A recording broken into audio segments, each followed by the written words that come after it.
नमस्कार मित्रों। हाँ, पूरी बात में बोला पा आपने बोले पिछले वीडियो में। चलो सीधी टॉपिक की बात करा।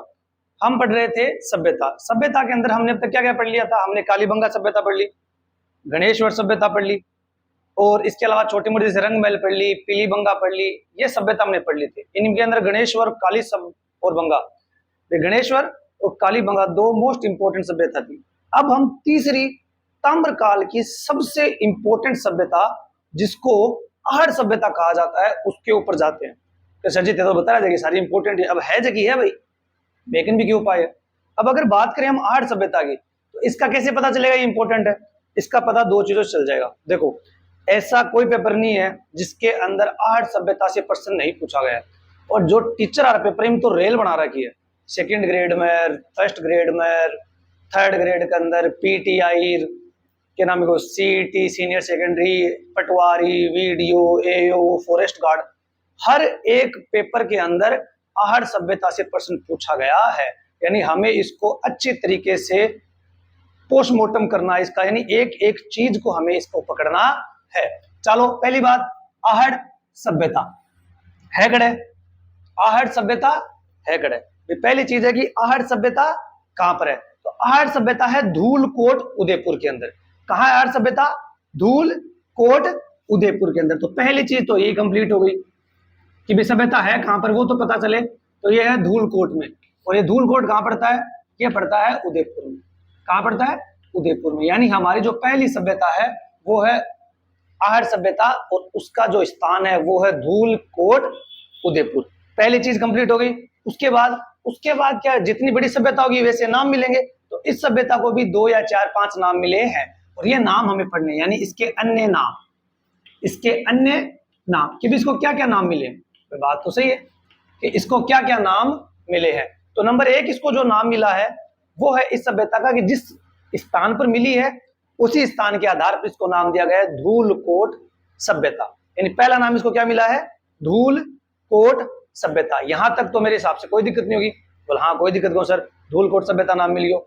इसके अलावा और क्या मिला है? इसके अलावा इसका दूसरा नाम है वो है मृतकों की टीला। मृतकों का टीला, पहला धूलकोट सभ्यता हो गया, दूसरा है मृतकों का टीला, यानी मरे हुए लोगों का टीला। मृतकों का टीला, ये नाम भी इसको मिला है। क्या नाम मिला है? मृतकों का टीला। और क्या मिला है? तो बताओ, बिल्कुल सारा बता, क्यों टेंशन लियो। धूलकोट सभ्यता मिल गया, मृतकों का टीला मिल गया, ताम्रवती नगरी। ताम्रवती नगरी, इसकी बात हमने पहले ही कर ली थी, याद हो तो, गणेश्वर के अंदर ही। और क्या मिला है? और मिला है आघाटपुर। आघाटपुर, देखो आघाटपुर आ जाए चाहे आघाट दुर्ग आ जाए, दोनों का मतलब एक ही है। और एक नाम मिला है इसको बनास संस्कृति। वो हमें इसके अंदर कोई ज्यादा खास ध्यान रखना नहीं है कि बनास संस्कृति नाम इसके अंदर भी मिलेगा और गिलुंड के अंदर भी मिलेगा। तो हमें ऑप्शन के आधार पर बताना पड़ेगा कि इसके अंदर कौन सभ्यता, आहड़ सभ्यता होगी या फिर गिलुंड सभ्यता होगी। तो वो बात की बात है, यानी इसका एक नाम बनास संस्कृति भी है। लेकिन ये 4 नाम इंपोर्टेंट है जो सिर्फ इसी संस्कृति के पाए जाते हैं। अब देखो सर इंपोर्टेंट है, थान क्या बेरो, बिल्कुल यहाँ बेरो कि वो जो नाम है ताम्रवती नगरी। ताम्रवती नगरी ये 1 नहीं 3 पेपरों के अंदर पूछा गया।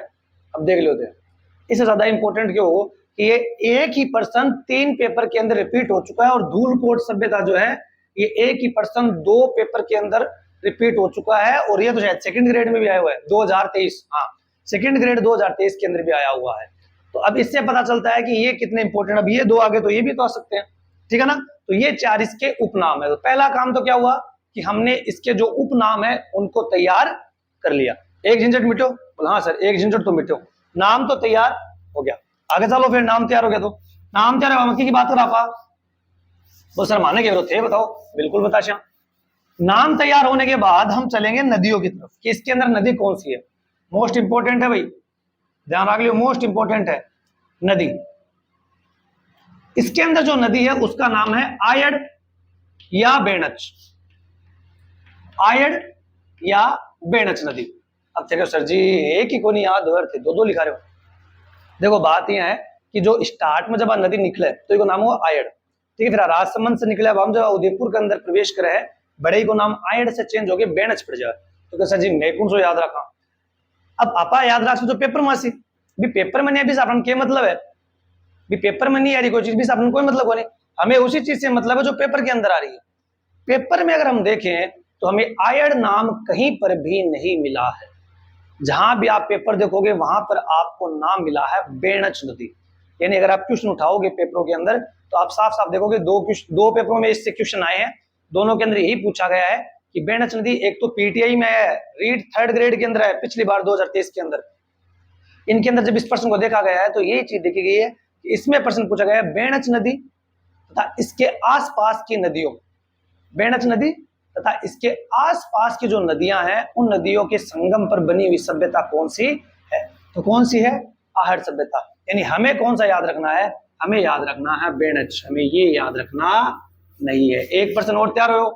बोला सर तैयार है। अब देख लो 2 एग्जाम के अंदर क्वेश्चन आ चुके हैं, एक उन पढ़ा रहा हूं मैं, कितने एग्जामों में? 2 एग्जामों में क्वेश्चन आ चुका है कि आयड़ नदी, मैं वापस कह रहा हूं, नदियां जितनी भी है और जो इंपॉर्टेंट सभ्यता है, बाकी नदियां तो याद होनी चाहिए।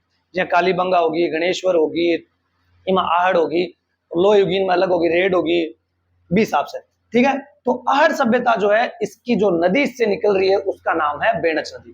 क्या नाम उसका? बेणच नदी। बोल ठीक है सर, एक कॉन्सेप्ट और तैयार हो। अब चलो आगे, एक कॉन्सेप्ट और तैयार दो। अब वही कोई एक इंपॉर्टेंट कॉन्सेप्ट और आ रही, कॉन्सेप्ट का सारा इंपॉर्टेंट है। आहड़ एक मात्र ऐसी सभ्यता है जिसके अंदर आप ये नहीं कह सकते कि ये चीज मैं छोड़ दूं तो शायद नहीं आएगी, इसकी हर एक चीज इंपॉर्टेंट है। अब इसका अगला पॉइंट क्या है? इसका अगला पॉइंट है उत्खनन करता। उत्खनन करता, अरे खोदन आ रहा, उत्खनन करता यानी जो खुदाई करता है उसको बोलते हैं उत्खनन करता। अब नॉर्मल सभ्यता है जब तो एक आधो आ जाए, असभ्यता भी तो इतनी तकड़ी है तो एक अंदर उत्खनन करता भी था तकड़ा तकड़ा लागसी, एक आदस काम है कौन चाले भर भर के लाना पड़े तो कितना सी, इसके अंदर 4 उत्खनन करता आएंगे। कितने आएंगे? 4 उत्खनन करता आएंगे। ये इसकी एक इंपॉर्टेंट चीज है। कितने आएंगे? 4। पहला उत्खनन करता कौन आएगा? पहला उत्खनन करता आएगा अक्षय कीर्ति व्यास। ये तो याद रखेंगे, रख लो भाई, रखो तो। इसका जो पहला उत्खनन करता है उसका नाम है अक्षय कीर्ति व्यास। आपने अक्षय कीर्ति याद रख लो भाई, पूरा याद नहीं रहे हो तो। अक्षय कीर्ति। अब देखो भाई, अक्षय कीर्ति जो है इन्होंने 1953 के अंदर जो है आहड़ सभ्यता की खोज करनी चालू की थी। यानी सबसे पहले अगर आ जाए आहड़ सभ्यता के सर्वप्रथम उत्खननकर्ता कौन है तो अक्षय कीर्ति है। और ये एक बात और ध्यान रखना, इसकी आपको सन भी याद रखनी है। अगर और सभ्यताओं की खोज किसने की, उनकी सन आप भूल भी जाते हो तो शायद इतनी बड़ी बात नहीं होगी, लेकिन आहड़ सभ्यता के हर उत्खननकर्ता की आपको सन भी याद रखनी है कि इन्होंने कब खोज की थी। तो अक्षय कीर्ति ने कब खोज की थी? 1953 में, 1953 में खोज की थी। अब देखो सर क्यों, देखो कारण बताऊंगा, एक बार चलन दो। अक्षय कीर्ति ने 1953 में खोज की, इसके बाद खोजो 2-3 साल, थक गया, बोला दूसरा न भेजो, दूसरा जैसा। दूसरे आए आरसी अग्रवाल। कौन आए? आरसी अग्रवाल। फिर इन्होंने खोज की। इन्होंने कब खोज की? इन्होंने खोज की 1956 के अंदर। कब खोज की? 1956 के अंदर इन्होंने आगे की खोज चालू की। इन्होंने की कई साल तक खोज। इनके बाद कौन आए? इनके बाद 3 नंबर पर आए HD सांकलिया। HD सांकलिया, हीरालाल, शायद हीरालाल है, हीरालाल को तो पता नहीं, एच का तो मेरे को याद नहीं रहा, डी का धीरजलाल है, धीरजलाल सांकलिया, धीरजलाल सांकलिया। इनकी सन तो देखो कोई खास इंपोर्टेंट को नहीं, क्या मैं सन रटा सनी की इंपोर्टेंट को नहीं। HD सांकलिया यानी सबसे पहले अक्षय कीर्ति जी ने खोज की, उसके बाद आरसी अग्रवाल जी ने, उसके बाद HD सांकलिया ने, और 4 नंबर पर खोज की थी PC चक्रवर्ती और विजय कुमार ने। PC चक्रवर्ती और विजय कुमार ने, और इन्हें राजस्थान सरकार की ओर से लगाया गया था। किन्हें? PC चक्रवर्ती और विजय कुमार को। यानी ये इनके 4 इंपोर्टेंट आदमी है जो आपको याद रखने हैं, एक एक, कोई को भी छोड़ना नहीं है। अब देखो जो क्यों कौन छोड़ना, इससे पता चला जाएगा कि ये क्वेश्चन और ये क्वेश्चन पेपर में आ चुका है, और पूछने वाले ने पेपर के अंदर क्वेश्चन का लेवल भी इतना शानदार बनाया था कि अगर नॉर्मल आदमी देखेगा तो उसमें कहीं ना कहीं कंफ्यूज हो ही जाएगा, जिसने ऊपर ऊपर से देखा। अब थे जो कहा, तो इसमें जो क्वेश्चन बनाया गया था वो 2nd ग्रेड में आया था 2023 के अंदर। क्या आया था कि आहड़ सभ्यता की 1953 में उत्खनन कार्य किसने किया? आहड़ सभ्यता का 1953 में उत्खनन कार्य किसने किया? अब आपने 4 उत्खनन तो करे भाई, लेकिन 1953 में यानी पर्टिकुलर सन पूछ ली, तो इसलिए मैं कह रहा था कि इनकी सन भी आपको याद रखनी है। अब जिसको सन याद है उसको तो पता चल गया अक्षयकृति ने की थी, लेकिन जिनको सन याद नहीं है वो चारों में कंफ्यूज हो जाएंगे। इसके अलावा एक क्वेश्चन हो रहा था, उसमें क्या पूछा था कि आहड़ सभ्यता की निम्न में से खोज की है। क्या था? आहड़ सभ्यता की निम्न में से खोज की है। अब ऑप्शन चल गए कि आहड़ सभ्यता की निम्न में से किसने खोज की है, तो नंबर 1 वाकणकर दे दिया, नंबर 2 पे बीबीलाल दे दिया, नंबर 3 पर एच.डी. सांकले दे दिया और नंबर 4 के ऊपर कोई मान लो बी.एन. मिश्र दे दिया। अब इसने क्या किया, इसने पर्टिकुलर एक नाम दिया है और 3 अन्य खोजकर्ताओं के नाम दे दिए। अब जिसको ये चारों नाम याद होंगे उसी को पता होगा कि ये इसके खोजकर्ता है। यानी 2 क्वेश्चन आए हैं खोज से और दोनों के दोनों इस प्रकार से पूछे हैं कि इनको जिनको पर्टिकुलर पूरा याद है उन्हीं को इसका आंसर आएगा, वरना इसका आंसर नहीं आएगा। तो इस प्रकार से हमारे उत्खननकर्ता भी हो गए। ये मोटा मोटा अपनी 3 चीजें हो गई। पहली हमने उत्खननकर्ता पढ़ लिए, दूसरे हमने इसके नदी पढ़ ली और तीसरा हमने इसके उपनाम पढ़ लिए। अब हम इसकी चौथी चीज की ओर चलते हैं, जिसके अंदर भी ये 2 छोटा छोटा फैक्ट है जो पेपर में आने का चांस देखो मन तो बहुत ही कम लगे, पर मैं देखू क्यों छोड़ा, क्योंकि ये सभ्यता इंपॉर्टेंट है, इससे कुछ भी पूछा जा सकता है। चलो क्या थे, देखो पहला आहड़ कैसे बनता है, ऐसे बोला, हाँ ऐसे बनता है। अभी नहीं और घुमा दो, क्या बन गया 8, बोल बिल्कुल 8 गुण के काम है। ये सभ्यता 8 बार पनपी और 8 बार ही उजड़ी। 8 बार इस सभ्यता को बनाया गया और 8 इस बार ये सभ्यता किसी न किसी कारण से उजड़ गई। अब वो तो समझाने जो तुमने उजड़ना और पनपना क्यों है, ठीक है चलो आ गए। इसके अलावा इसका काल समय, तो इसका वैसे कोई समय नहीं बताया गया, लेकिन गोपीनाथ शर्मा जो एक पुरातत्ववेदा थे, यानी ये भी खोज करने का काम करते थे, इन्होंने इसका जो समय बताया है वो बताया है 1900 से 1200 ईस्वी। क्या बताया है? 1900 से 1200 ईस्वी में इसका समय बताया है। अभी देखो पेपर में आया तो नहीं है, लेकिन आया नहीं तो ये नहीं कह सकते कि आएगा भी नहीं। ये 2 छोटी छोटी बात है। अब हम आएंगे इसके सबसे बड़े पड़ाव की ओर, जिसे हम कहेंगे अवशेष। क्या कहेंगे? अवशेष। तो चलो भाई अवशेष की ओर चलो भाई, अवशेष इंपॉर्टेंट चीज है भाई, मोस्ट इंपॉर्टेंट चीज आई है कि है अवशेष। यहां से हर कितने % ही पुटअप होते क्या अवशेष, वो थानबे रही। अब देखो यहां से जब अवशेष ढूंढे गए तो जो सबसे पहला अवशेष मिला था वो क्या मिला था, उसकी बात करते हैं। बीच में 7 साल तो हो गए टावरों। हाँ, अगर अवशेष की बात करें तो पहला जो इसका अवशेष मिला था वो क्या था, देखो यहाँ के जब घरों को ढूंढा गया तो एक घर इसमें ऐसा मिला जिसके अंदर 6 चूल्हे लगे हुए थे। क्या लगे हुए थे? 6 चूल्हे लगे हुए थे। अब थे बताओ 6 चूल्हा एक घर में लागना को मतलब सीधे ही है कि वहां के लोग साथ में बैठकर या तो भोजन बनाते थे या साथ में खाना बनाकर खाते थे। यानी सामूहिक परिवार का वहां पर हमें क्या मिला? हमें सामूहिक परिवार का प्रमाण कहां से मिला? हमें सामूहिक परिवार का प्रमाण आहड़ सभ्यता से मिला। एक चीज समझ में आई? भाई इसके अलावा और क्या हुआ वहां पर? अगर वहां पर आप गौर से देखोगे तो ढूंढा गया एक ऐसा चूल्हा मिला जिसके 2 मुंह थे, इधर भी मुंह था और इधर भी मुंह था, एक ऐसा चूल्हा मिला। इसके अलावा सिलबट्टा मिला। आज तो खड़े पड़े अभी सिलबट्टा, तो गांव के अंदर है तो है नहीं, मिर्ची पीसना गाया करता ना, बन बोलो सिलबट्टा, वो सिलबट्टे मिले। ये महिला सुपरवाइजर में आया क्वेश्चन, ये क्वेश्चन महिला सुपरवाइजर में आया हुआ कि किस सभ्यता से 2 मुंह का चूल्हा और सिलबट्टा मिला। तो ये कहां से मिले? ये मिले आहड़ सभ्यता से। तो ये तो वही खाने की प्रमाण मिला नहीं मिला? 6 चूल्हे मिल गए और एक चूल्हा ऐसा मिला जिसके 2 मुंह था और सिलबट्टा मिल गया जिसपे हम मिर्ची पीसते हैं। यानी तीनों चीजें ऐसी है जो खाने से संबंधित है। किससे संबंधित है?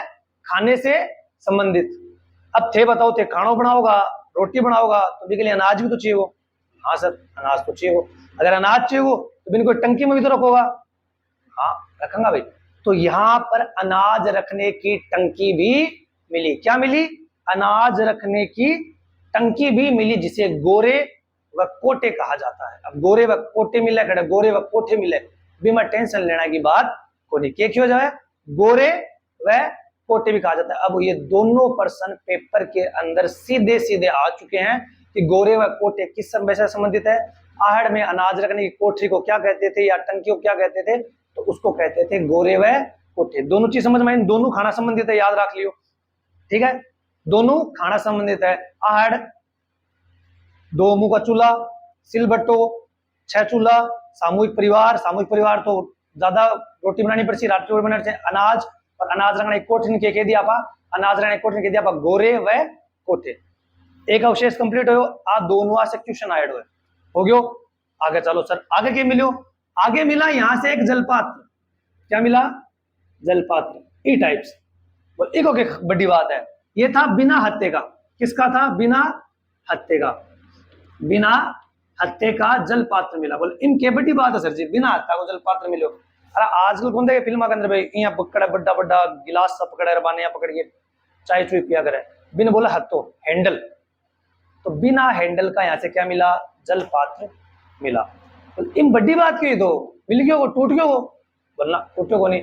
जब हमने इस जलपात्र को देखा और अन्य जगह पे खोज हुई तो पता चला कि ऐसा सेम का सेम जलपात्र ईरान के अंदर भी मिला है, ईरान के अंदर भी मिला, यानी ईरान में भी ऐसे ही जलपात्र का यूज होता था।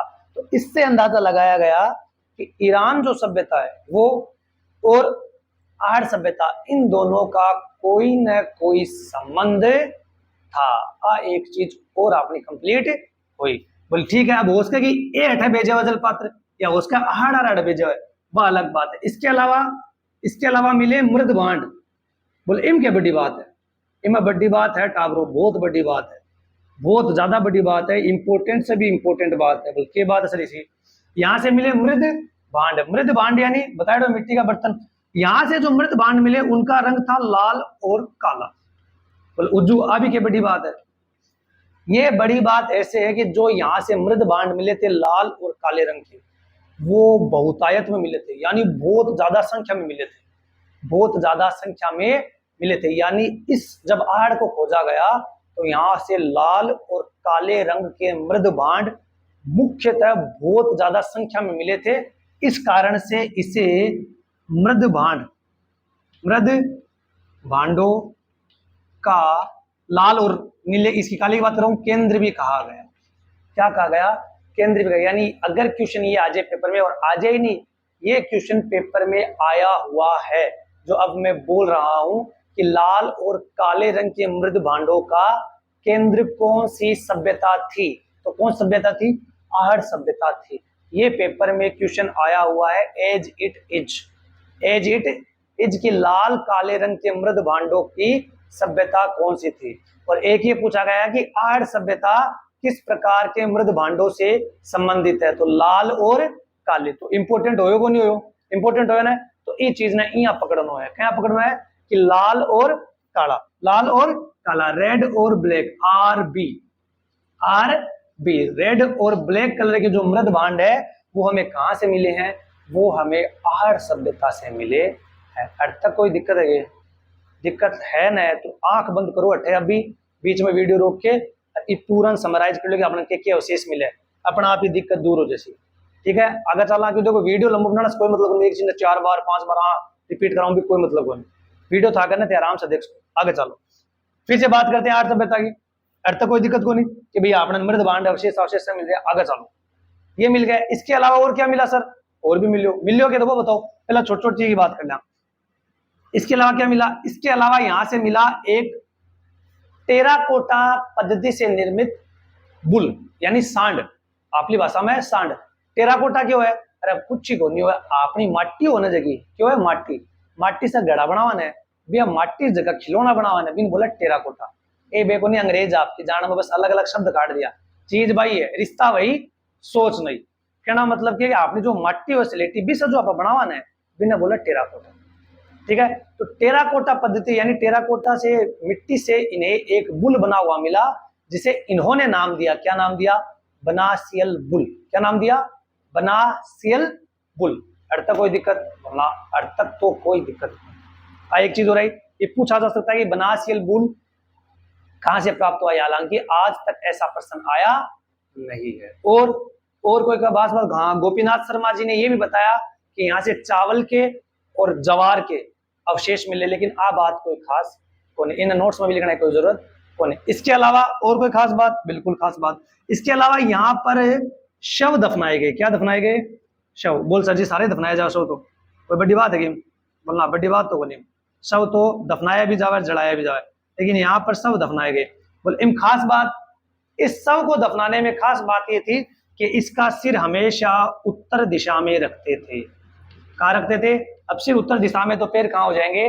दक्षिण दिशा में। ये इंपॉर्टेंट बात, ये पेपर में पूछा जा सकता है कि किस सभ्यता के अंदर शव को दफनाते समय सर उत्तर दिशा में रखा जाता था, साथ में थोड़ा गहना भी पहनाया जाता। ठीक है, लेकिन अब बात इंपॉर्टेंट बात आ है कि इनके जो सर थे वो किस साइड रखे जाते थे? उत्तर दिशा में रखे जाते थे। अर्थ तक कोई दिक्कत बोलना, अर्थ तक तो कोई दिक्कत नहीं। अब तो आप लोग इस सभ्यता की 2-4 और इंपॉर्टेंट बातें बच्ची अब और कर लिया, फिर इस सभ्यता ना पा छलटा मारा। चलो ये बच्ची सर देखो, एक यहाँ पर उद्योग कौन से थे भाई? इतनी बड़ी सभ्यता है जिसमें लाल काला रंग का अमृत भांड मिला लाग रहा है, गोरे कोटे मिला लाग रहा है, इतना लोग सागर रह रहा है, तो निश्चित रूप से अरे उद्योग तो होगा। बिल्कुल था। यहाँ पर उद्योग था तांबे का। किसका उद्योग था? तांबे का। अब थे क्यों सर जी? थे इतनी शोर से क्या केस को कि यहाँ पर तांबे का उद्योग था। हालांकि अगर इस सभ्यता के अंदर देखोगे, ये भी इंपॉर्टेंट पॉइंट है, ध्यान रखना, ये आ सकता है। ये ऐसी सभ्यता है जिससे ताम्रकालीन अवशेष भी मिले और लोहाकालीन अवशेष भी मिले, और सबसे पुराना लोहा, सबसे प्राचीन लोहे के साक्ष्य भी किस सभ्यता से मिले? आहड़ सभ्यता से मिले। इंपॉर्टेंट चीज है कि तांबे के अवशेष भी मिले, लोहे के अवशेष भी मिले, और सबसे प्राचीन लोहे का साक्ष्य भी मिला। किस सभ्यता से? आहड़ सभ्यता से। अर्थ तक तो कोई दिक्कत नहीं। ये 3 पॉइंट क्लियर हो गया ना कि हाँ, यहाँ पर उद्योग किसके थे? तांबे के थे। इसका मतलब ये नहीं कि यहाँ पर लोहे के अवशेष नहीं मिले। ये ऐसी सभ्यता है जहां से सबसे पुराना लोहे का साक्ष्य मिला। ये ऐसी सभ्यता है जिसमें लोहे के साक्ष्य भी मिले और तांबे के साक्ष्य मिले। लेकिन उद्योग की बात करेंगे तो किसके उद्योग लगे थे? तांबे के लगे थे। कैसे पता चला? यहां से कुल्हाड़ियां मिली 6 तो तांबे की। किसकी कुल्हाड़ियां मिली? तांबे की 6 कुल्हाड़ियां मिली। बोले इस सर की बात हुआ, कुल्हाड़ी तो बनवा भी इसका। बिल्कुल सही बात है। तांबे गलाने की भट्टी में नहीं मिली। अब बता दो, वो भी करवा दे थे। अगर तांबा गलाने की भट्टी लगा रखी है, यानी तांबे संबंधित काम तो होता ही होगा। आई बात समझ में? तो यहाँ पर तांबा मुख्य उद्योग था। ये पूछा जा सकता है कि आहड़ सभ्यता का मुख्य उद्योग कौन सा था? तो कौन सा था आहड़ सभ्यता का मुख्य उद्योग? तांबा उद्योग आहड़ सभ्यता का मुख्य उद्योग था। अर्थ तक कोई दिक्कत होनी नहीं चाहिए। अब देखो ठेकियों का सर चीजा बड़ी सारी है आहड़ सभ्यता में। बिल्कुल है, मैं मान रहा हूँ। एक बार देखता ही याद भी को नहीं होगी, मैं अब भी मान रहा हूँ। 2 बार देखता ही भी याद को नहीं होगी। पहलो काम किया है, नोट्स बना लो। फिर 1 बार पढ़ोगा, 2 बार पढ़ोगा, 3 बार पढ़ोगा, धीरे धीरे अपना आप ही हो जैसे धीरे धीरे रे मना धीरे धीरे सब हो अपना आप हो जैसे थाना थारी तरफ से कुछ करना की जरूरत है को नहीं। हाँ, लेकिन देखो तैयार तो करना पड़े, जोर तो देखो ऐसी बहुत नहीं आए हर चीज में आए, तो तैयार तो था नहीं करना पड़े। लेकिन अब यहाँ अवशेष ले लिया, अच्छा ओ मिलो ओ मिलो ओ मिलो ओ मिलो ओ मिलो, चित्र सा बना लिया, थोड़ी फिल्म सी बना ली, खुद ही कोई स्टोरी बना ली, भी हिसाब से धीरे धीरे अपना आप याद हो है लाग जैसे। एक बार में देखो जो नवे बच्चों भी तो काफी दिक्कत आ। ठीक है, उद्योग हो गया, उद्योग हो गया। इसके अलावा कुछ और मिला? बोल मिला, क्या मिली? यहां से यूनानी मुद्राएं मिली भाई, भारत की नहीं मिली। कहां की मिली? यूनानी। कितनी मुद्राएं? यहां से यूनान की 6 मुद्राएं मिली। यूनान की 6 मुद्रा मिली और 3 मोहर मिली। 3 मोहर मिली। क्या मिला? यहां से 6 यूनानी मुद्रा मिली और 3 मोहर मिली। बोले इनके बड़ी बात है, बड़ी बात है कि बड़ी बात है। यहां से जो मुद्राएं मिली थी उनमें खास बात यह है कि उन मुद्राओं पे कुछ बना हुआ था। उन मुद्राओं पे कुछ बना हुआ था। क्या बना हुआ था? इस मुद्रा पे एक साइड तो बना हुआ था त्रिशूल। क्या बना हुआ था? एक साइड तो बना हुआ था यहाँ पे त्रिशूल। क्या बना हुआ था? एक साइड पे त्रिशूल बना हुआ था। और एक साइड पे इनके देवता है अपोलो, उनकी मूर्ति बनी हुई थी। एक साइड तो बना हुआ था त्रिशूल और एक साइड बना हुआ था अपोलो देवता। अब इससे ये खास बात होती है कि अगला पूछ सकता है कि त्रिशूल बने हुए मुद्राएं किस सभ्यता से मिली, या अपोलो देवता से चिन्हित मुद्राएं किस सभ्यता से मिली? तो किस सभ्यता से मिली? आहड़ सभ्यता से मिली। कहीं याद रखोगा, अपोलो ए आर्यो है, आहड़ है, त्रिशूल में 3 है, इनमें भी 3 है। इस हिसाब से याद रखना पड़सी। और इन पे कुछ लिखा हुआ भी था भाई। क्या लिखा हुआ था? इन पे लिखा हुआ था विहतिब 20। और क्या लिखा हुआ था? और लिखा हुआ था पलतीसा। क्या लिखा हुआ था? पलतीसा। क्या लिखा हुआ था? पलतीसा। तीसरा क्या लिखा हुआ था? तातिया तोमसन। तातिया तोमसन। अब क्या सर जी के बोलो थे घर से ले आओ? अरे मेरा कौन ले टाबरो, अगला आपकी भाषा में लिखा है बीती बिसर तातिया तोम सन नरपल तिसा। आपना ने इतना याद रखना की जरूरत को नहीं, इतो तो याद रखो कम से कम 6 यूनानी मुद्राएं मिली, 3 मोहर मिली, मुद्रा को ऊपर जो आगे अपोलो देवता बनेड़ा, सॉरी आगे त्रिशूल हो पीछे अपोलो देवता, इतो तो याद राखशो कम से कम। आने पढ़बो करियो। देखो जो चीज थाने कह दी कि आज चीज थोड़ी सी कम पढ़ लियो इंपोर्टेंट को नहीं, बिन छोड़ियो मत, छोड़ना की गलती बेवकूफ लोग करे, छोड़ना को नहीं अपना, बिना नजर में से निकालना है कि जितनी बार भी तो सभ्यता पढ़ांगा तो इन पढ़ना है कि बीती 20 लिखड़ो पलती से लिखड़ो ताटिया सोम लिखड़ो, चाहे वो याद हो या ना हो। आई बात समझ में? तो ई प्रकार टावरो आपा सबसे बड़ी सभ्यता में से एक सभ्यता आड़ सभ्यता का बचीड़ दे दियो, खींच दिन कया जाया करके, ठीक है। हो सके समझ में आई हो, हो सके थोड़ी कम आई हो, नहीं आई तो हो सके। हाँ ये है कि जो बच्चों पहली बार बैठे भी दिक्कत हो सी, के लिए सब चीजें नहीं है, और जो बैठे है पहला से बात कोई दिक्कत, जो नए बैठे वो बस एक ही चीज वैल्यू के गुण डाल के कि बस मन हो जाए पढ़ाया मैं पढ़ के भी नोट्स बनाना है, आप ही धीरे धीरे अपना आप इंटरेस्ट भी आवा जैसी, आप ही धीरे धीरे समझ में भी आवे लाग जैसे। तो आज के लिए इतना काफी है, अगले वीडियो मिलते हैं, धन्यवाद।